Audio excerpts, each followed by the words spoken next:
Hello students, कैसे आप सब लोग। आज आपकी मैथ्स की ऑनलाइन क्लास है और मैथ्स में अपन चैप्टर पार्ट 6 वर्ग एवं वर्गमूल पढ़ रहे थे। उसकी आपकी 2 क्लास हो चुकी थी, तो आज आपकी तीसरी क्लास है।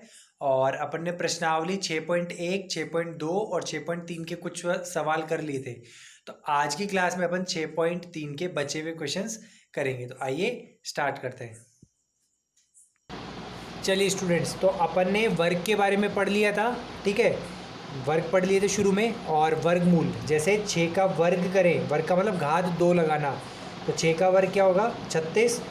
और 36 का अगर मैं वर्गमूल करूँ, ये वर्गमूल का चिन्ह होता है, तो 36 का वर्गमूल को करूँ तो क्या हो जाएगा 6, ठीक है।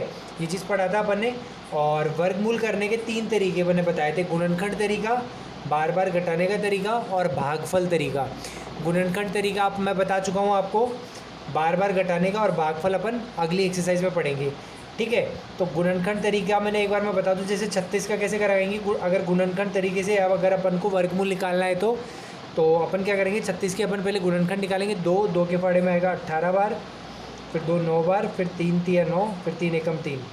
तो 36 के बराबर में गुणनखंड क्या आ गए, 2 इंटू 2 इंटू 3 इंटू 3 आ गए, ठीक है। तो जब 36 का अगर अपन वर्गमूल निकालेंगे तो 2 का एक जोड़ा बन जाएगा, 3 का एक जोड़ा बन जाएगा, ठीक है। तो एक आ जाएगा 2 और एक आ जाएगा 3, तो 2 तिया 6। तो 36 का रूट कितना हो गया 6। हर जोड़े में से एक एक संख्या आ जाती है। तो ये गुणनखंड तरीका मैंने आपको बताया था। अब गुणनखंड पे ही आधारित अपन कुछ सवाल पढ़ेंगे, ठीक है। चलिए, तो अपन ने 6.3 का सवाल नंबर पहला, दूसरा, तीसरा, चौथा पिछली बार कर चुके। ये अभाज्य गुणनखंड विधि अपनी, ठीक है। अभाज्य गुणनखंड विधि और गुणनखंड विधि का मतलब एक ही होता है, जिसमें अपन को गुणनखंड निकालना है, 2 के जोड़े बना के वर्गमूल ज्ञात करना है, ठीक है। तो सवाल नंबर 5 और 6 मैंने पिछली बार छोड़ दिया था, नहीं करवाया था, वो करेंगे। और सवाल नंबर 9 और 10, 5, 6, 9 और 10, ये 4 तरह के सवाल मैं आपको सिखाऊंगा। बाकी सवाल अपन ने पिछली क्लास में कवर कर लिए। पिछली क्लास को अगर आपको नहीं आ रहा है कोई भी सवाल, तो क्लास को वापस देख के कर सकते हैं। 5वां सवाल पढ़ेंगे, बहुत इंपॉर्टेंट सवाल है एग्जाम के पॉइंट ऑफ व्यू से। निम्नलिखित संख्याओं में से प्रत्येक वह छोटी पूर्ण संख्या ज्ञात कीजिए जिससे इस संख्या को गुणा करने पर एक पूर्ण वर्ग संख्या बन जाए। इस पूर्ण वर्ग संख्या का वर्गमूल भी ज्ञात कीजिए। कि जैसे आपको कोई संख्या दे रखी है, वो पूर्ण वर्ग संख्या नहीं है, तो हमें इसमें कम से कम किस संख्या का गुणा करें कि ये पूर्ण वर्ग संख्या बन जाए, वो ज्ञात करो। और पूर्ण वर्ग बनने के बाद कौन सी संख्या बनेगी, वो भी, उसका भी वर्गमूल ज्ञात करके बताओ। तो पहला अंक कौन है अपना 252, 252, तो उसको मैं नोट कर लेता हूँ। तो अपन सवाल नंबर 5 और 6 करेंगे, 9 और 10 करेंगे। और 1 से 4 और 7वां और 8वां मैं पिछली क्लास में करा चुका हूँ। जिस बच्चे को भी नहीं आया होगा वो एक क्लास का वीडियो दोबारा देखें और उससे आपको ये सवाल हो जाएंगे। 5वां सवाल पढ़ता हूँ। निम्नलिखित संख्याओं में प्रत्येक वह सबसे छोटी पूर्ण संख्या ज्ञात कीजिए जिससे इस संख्या को गुणा करने पर एक पूर्ण वर्ग संख्या बन जाए और इस पूर्ण वर्ग संख्या का वर्गमूल भी ज्ञात कीजिए। यानी हमें क्या करना है, 252 जैसे एक पूर्ण वर्ग संख्या नहीं है, तो पूछ रहा है कि कम से कम किस चीज़ का गुणा करें कि 252 को में गुणा करने पे जो रिजल्ट आए वो एक पूर्ण वर्ग संख्या बन जाए, ठीक है। तो मैं क्वेश्चन को नोट करता हूँ, फिर करके आपको बताता हूँ। तो हमें पहला सवाल दे रखा है 252। देखो सवाल क्या है कि 252 एक पूर्ण वर्ग संख्या नहीं है, ठीक है। यानी किसी भी संख्या को उससे गुणा करने पर 252 नहीं मिलता। तो पूछ रहा है कि 252 में मैं किस चीज़ का गुणा करूं कि एक पूर्ण वर्ग संख्या बन जाए। जो भी गुणा करने पे जो उत्तर है पूर्ण वर्ग संख्या बन जाए, और फिर उस पूर्ण वर्ग संख्या का वर्गमूल भी ज्ञात करना है। तो ये सवाल हमारे अभाज्य गुणनखंड विधि जो अपन ने अभी सीखी है पिछली क्लास में, उसी से करना है। पहले अपन इसके क्या करेंगे, गुणनखंड निकालेंगे। तो मैं 2 से दूंगा तो 2 एकम 2, 2 दूनी 4 चला जाएगा, तो 5 में से 4 गया, इधर हासिल बचेगी 1, कैरी 1 बचेगी, तो ये हो जाएगा 12, 2 छिक्की 12। तो फिर 2 से दूंगा, 2 छिक्की 12, 2 तिया 6। अब ये 2 के पाड़े में नहीं जाएगा, 3 में जाएगा। कैसे पता होता है 3 में, डिजिट्स को आप प्लस कर लो। अगर डिजिट्स को जोड़ने के बाद अगर 3 के पाड़े में जा रहा है तो वो संख्या भी 3 के पाड़े में जाएगी, ठीक है। अब मैं बात करूँ 3 से, तो 3 दूनी 6 और कोई कैरी नहीं बचेगी, तो ये हो जाएगा 2 एकम 3 एकम 3। अब 21 जाएगा 3 7 बार और 7 एकम 7। तो 252 के अगर मैं गुणनखंड बोलूँ तो क्या आया, 2 इंटू 2 इंटू 3 इंटू 3 इंटू 7। क्या गया, 2 इंटू 2 इंटू 3 इंटू 3 इंटू 7, ठीक है। अब अगर मैं यहाँ पे जोड़े बनाने जाऊँ तो देखो 2 का जोड़ा बन जाएगा, 3 का जोड़ा बन जाएगा, लेकिन 7 तो अकेला ही रह गया, 7 का जोड़ा नहीं बना। ये 7 का जोड़ा नहीं बना ना, इसीलिए ये पूर्ण वर्ग संख्या नहीं है। जितनी भी पूर्ण वर्ग संख्याएं होती हैं उनके गुणनखंड में पूरे पूरे जोड़े बनते हैं, तो इसमें नहीं बन रहा, ठीक है। तो अब मुझे इसमें किसका गुणा करना है, जो हमारा जोड़ा नहीं बना उसी का मुझे गुणा करना होगा। तो 7 जोड़े के रूप में नहीं है, जोड़ा या युग्म बोल सकते हो, 7 जोड़े के रूप में नहीं है, तो हम 252 को 7 से गुणा करेंगे। किससे करेंगे, 252 से, ठीक है। मैं हिंदी मेरी थोड़ा आपको समझ नहीं आ रही होगी, लेकिन मैं बोल भी रहा हूँ। 7 जोड़े के रूप में नहीं है तो हम 252 को 7 से गुणा कर देंगे। ये जो भी चीज़ जोड़े में नहीं आएगा, अपना युग में नहीं बनेगा, एक पेयर नहीं बनेगा, तो उसको अपन गुणा कर देंगे। तो 252 को किससे गुणा कर देंगे,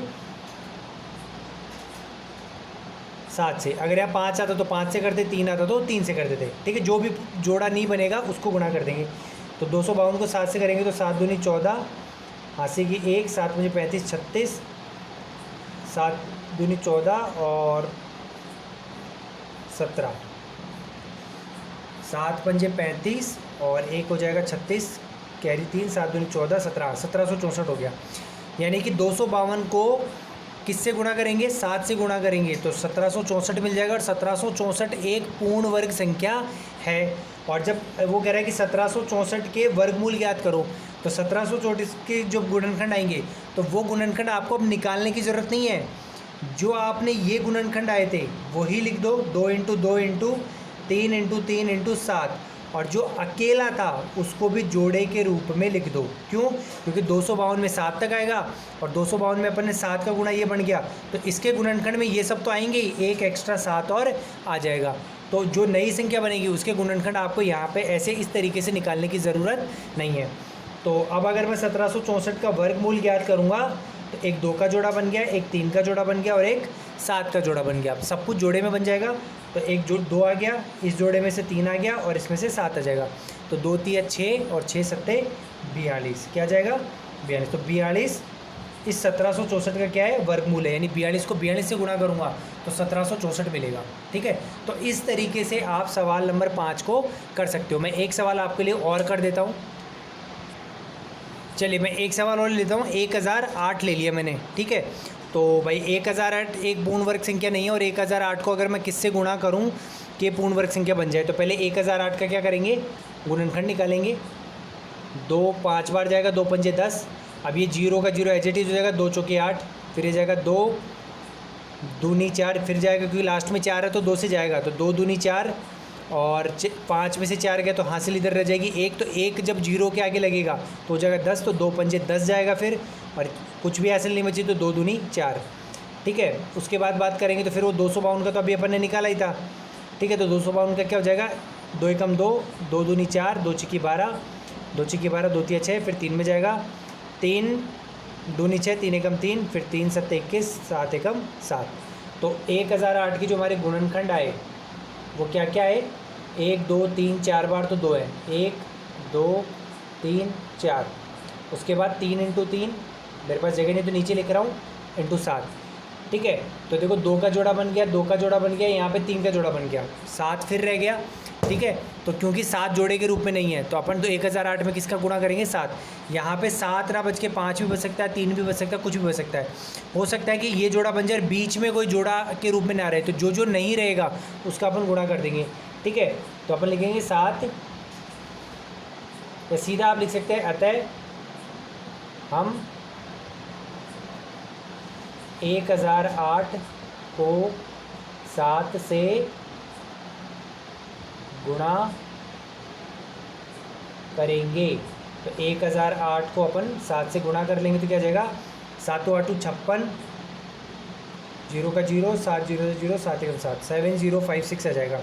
और ये 7056 जो है ये पूर्ण वर्ग संख्या बन गई। यानी 1008 को 7 से गुणा किया तो 7056 एक पूर्ण वर्ग संख्या बन गई। ये अपन ने गुणनखंड के तरीके से कर दिया है।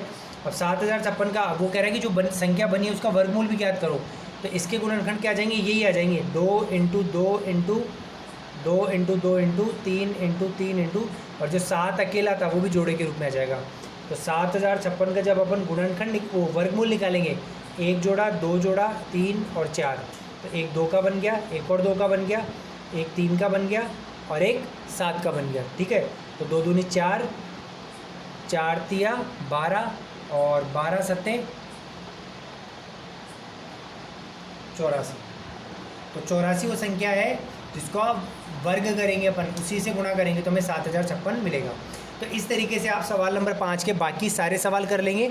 आप गुणनखंड निकालेंगे और जो भी गुणनखंड निकालने पे जो भी चीज़ का जोड़ा नहीं बना है, मान लो यहाँ पे 3 बार 2 होते तो एक जोड़ा बन जाता और एक 2 अकेला रह जाता, तो उस 2 का फिर क्या करते हैं अपन इसमें गुणा करेंगे। तो एक कोई ना कोई एक संख्या अकेली रह जाएगी, उस संख्या का अपन उसमें गुणा करेंगे, गुणा करने पे संख्या बड़ी हो जाएगी और उस बड़ी संख्या के जो गुणनखंड है वो यही होंगे, बस जो अकेला रह रहा है वो भी जोड़े के रूप में आ जाएगा। और फिर ऐसे वर्गमूल निकालने के लिए हर जोड़े में से एक एक संख्या ले लेंगे और हमारा वर्गमूल आ जाएगा। ठीक है, चलिए स्टूडेंट, तो अपन ने सवाल नंबर 5 कर लिया। अब सवाल नंबर 6 देखते हैं अपन। निम्नलिखित संख्याओं में प्रत्येक के लिए वह सबसे छोटी पूर्ण संख्या ज्ञात कीजिए जिसमें इस संख्या को भाग देने पर वह पूर्ण वर्ग संख्या बन जाए। इस तरह की ज्ञात की गई संख्या का वर्गमूल भी ज्ञात कीजिए। तो इस बार क्या है अपन को, यानी संख्या को किस में, अब पिछली बार गुणा था कि अपन इस संख्याओं में किन संख्याओं का भाग दें, तो भाग देने पर जो संख्या बने वो पूर्ण वर्ग संख्या बन जाए। तो इसका मैं दूसरा सवाल लेता हूँ, 2925 वाला सवाल। सेकंड क्वेश्चन मैं आपके लिए बोर्ड पे लिख देता हूँ। चलिए, तो 2925 यानी ये सवाल, पिछला सवाल गुणा का था कि किससे गुणा करें कि पूर्ण वर्ग संख्या बन जाए। अब 2925 यानी 2925 एक पूर्ण वर्ग संख्या नहीं है। ठीक है, गुणनखंड निकालेंगे तो पूरे जोड़े नहीं बनेंगे। तो कह रहा है कि किस संख्या का इसमें भाग दें कि भाग देने पर जो रिजल्ट आए वो एक पूर्ण वर्ग संख्या बने। ठीक है, तो अपन इसका भी क्या करेंगे, चाहे गुणा करने वाला सवाल हो चाहे भाग देने वाला सवाल हो, अपन को दोनों को किससे करना है, गुणनखंड विधि से करना है। तो अपन 2925 के क्या निकालेंगे, गुणनखंड निकालेंगे। ठीक है, तो मैं बात करूँ लास्ट में 5 है तो 2 के पाड़े में तो जाएगा नहीं। 3 के लिए क्या करते हैं, सबको जोड़ देते हैं। तो डिजिट्स को जोड़ दूँ, 5 और 2 7, 7 और 9 16 और 2 18, यानी जो योग 18 आ रहा है, यानी 3 के पाड़े में जाएगा। तो 5 से पहले मुझे 3 के पाड़े में देना पड़ेगा।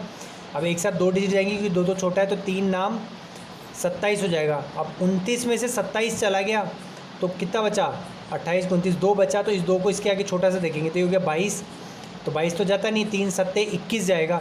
अब 22 में से 21 गया तो कितना बचा, 1। तो इसके आगे देख लेंगे, ये हो जाएगा 15, 3 पंजे 15।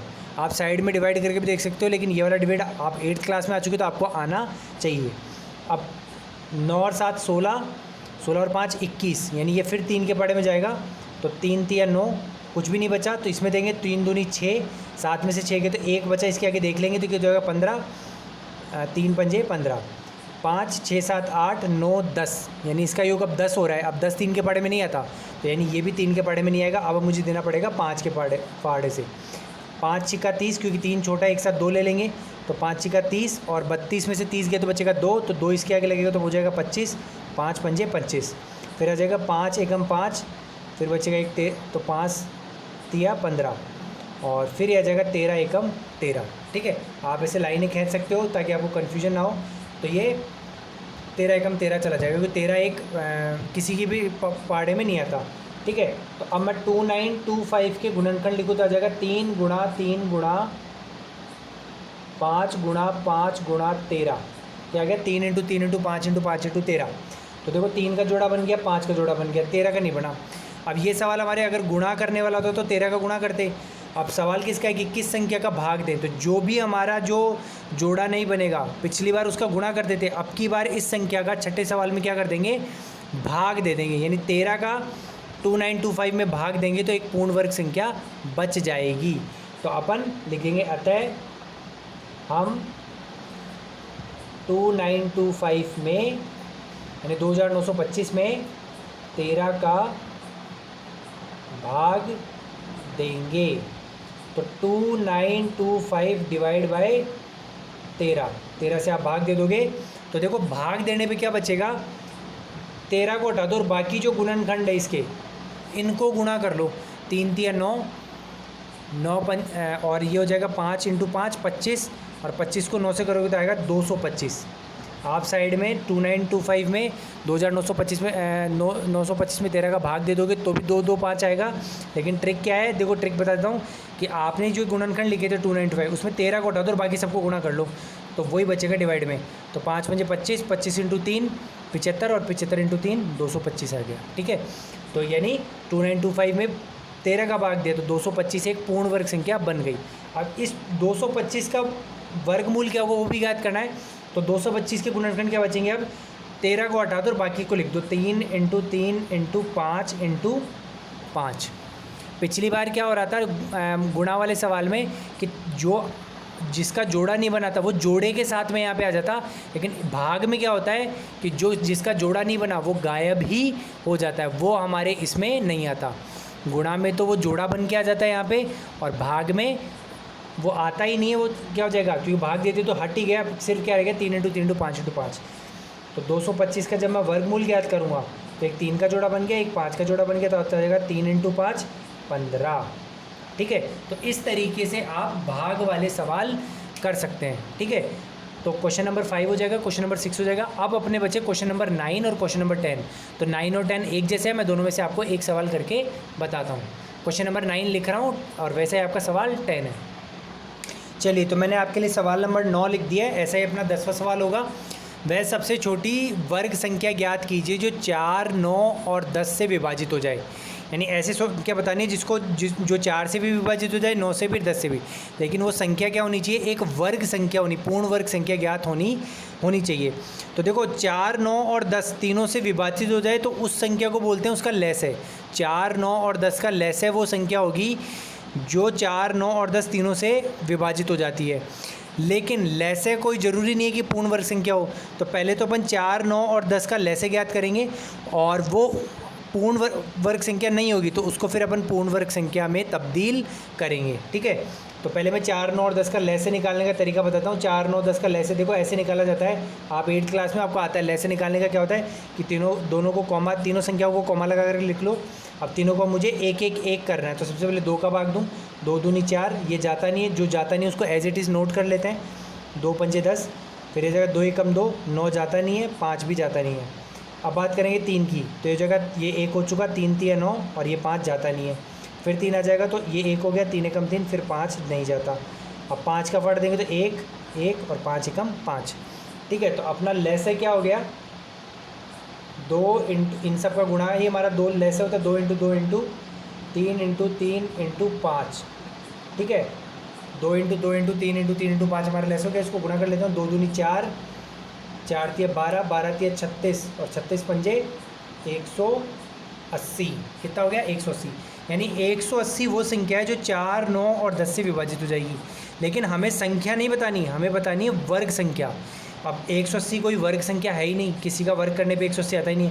तो अब हम क्या करेंगे, 180 को वर्ग संख्या में तब्दील करेंगे। पहले मैं 180 के गुणनखंड लिखूँ तो वही आएंगे जो ऊपर आए थे, 2 × 2 × 3 × 3 × 5। अब देखो 2 का जोड़ा बन गया और 3 का जोड़ा बन गया, 5 का जोड़ा नहीं बना, इसलिए ये वर्ग संख्या नहीं है। तो इसमें एक जोड़ा नहीं है। तो जो अपन ने सवाल नंबर 5 में किया था कि अपन इसको गुणा करके वर्ग संख्या बना देते, भाई किससे गुणा करें कि वर्ग संख्या बन जाए, तो अपन 180 में क्या कर देंगे, 5 का गुणा कर देंगे, क्योंकि 5 जोड़ा नहीं है। तो 180 को 5 से करेंगे तो उत्तर आ जाएगा 900। ठीक है, तो अब 900 क्या हो गई, एक वर्ग संख्या हो गई। अब क्योंकि 80 4, 9 और 10 का लैस है और इन तीनों से विभाजित होता है, तो 80 में जब आप 5 का गुणा करने पर 900 बना, तो 900 भी एक लैसे से ही बना है, इसलिए 900 भी 4, 9 और 10 से क्या हो जाएगा, विभाजित हो जाएगा। और 900 एक पूर्ण वर्ग संख्या भी है। 900 किसकी, 30 की, 30 को 30 से गुणा करेंगे तो 900 आता है। ठीक है, 30 का वर्ग होता है 900। तो 900 वह छोटी वर्ग संख्या है जो 4, 9 और 10 से विभाजित हो जाएगी। ठीक है, तो ये मैंने सवाल आपका कर दिया। ठीक है, यानी कि अगर कोई 3, 4 संख्या दे दे, 2 या 3 दे दे कि ऐसी वर्ग संख्या ज्ञात करो जो तीनों से इन सबसे विभाजित हो जाए, तो पहले अपन उसका क्या ज्ञात करेंगे, लैसे, और फिर लैसे के गुणनखंड लिख देंगे वापस, और उसमें जोड़े बनाएंगे, और जो जोड़ा नहीं होगा उसको उस लैसे से गुणा करके पूर्ण वर्ग संख्या बना लेंगे। यानी जो गुणा करने का तरीका है 5वें सवाल में, उस तरीके से इसको पूर्ण वर्ग संख्या में तब्दील कर देंगे, जिस भी चीज़ का जोड़ा नहीं बनेगा उससे गुणा करके, और फिर वही हमारा उत्तर हो जाएगा। तो हमारा उत्तर क्या हो गया, 900 वह पूर्ण वर्ग संख्या है जिसको 4, 9 और 10 से विभाजित हो जाएगी। ठीक है, तो हमारा 10वां सवाल भी ऐसा ही है, सेम ऐसा कैसा सवाल है, बस संख्याएँ अलग है, 10, 12, 15 कुछ ऐसी संख्या है, तो वो भी आप कर लेंगे। तो स्टूडेंट्स, मैंने प्रश्नावली 6.3 के कुछ सवाल पिछली क्लास में बता दिए थे, उसमें उसके वीडियो को देख के आप कर लेंगे। और आज मैंने आपको क्वेश्चन नंबर 5, 6.3 का क्वेश्चन नंबर 6, क्वेश्चन नंबर 9 और क्वेश्चन नंबर 10 करना सिखा दिया है। बहुत इंपॉर्टेंट सवाल है सारे आपके एग्ज़ाम पॉइंट ऑफ व्यू के लिए, तो ढंग से समझ के एक एक सवाल को प्रैक्टिस करें। मैंने आपको एक एक सवाल उसमें से करवा भी दिया, 9th वाला करवा दिया, 5 के 2 पार्ट करवा दिए और छठे का 1 पार्ट करा दिया। तो ऐसे 5 के बाकी सारे पार्ट कर लेंगे, छठे के सारे पार्ट कर लेंगे, और सवाल नंबर 10 हमारे सवाल नंबर 9 जैसा है, तो वैसे उसको कर लेंगे। तो स्टूडेंट्स, आज के लिए इतना ही था। आज आपकी 6.3 खत्म हो गई। अगली क्लास में आपको लास्ट क्लास होगी पार्ट की, अगली पार्ट डी, जिसमें आपको 6.4 पूरी समझा दी जाएगी। जो अपने सोचा ना भागफल विधि, वर्गमूल निकालने की, तो वो विधि आपको समझाई जाएगी। और तब तक के लिए आप इन तीनों वीडियोज़ जो हैं उनको बार बार देख के समझते रहिए, करते रहिए।